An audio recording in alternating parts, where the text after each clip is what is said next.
obchodný a obytný dom Manderla, ľudovo Manderlák, je prvá výšková budova v Bratislave na námestí SMP pri Kamennom námestí.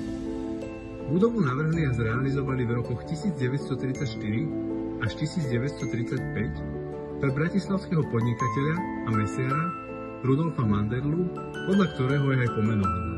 Budova dosahuje výšku 45 metrov.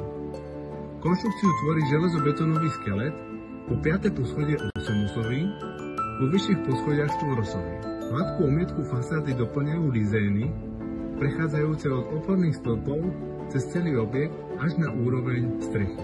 Aj napriek svojej striedmosti vzbudil tento mrakodrap v čase svojho vzniku búrlivé reakcie, kdy mierne vyjadrovali odpor voči zneužívaniu parcely a drzému podnikateľskému zámeru, druhí jasali nad veľkomestským vzhľadom domu.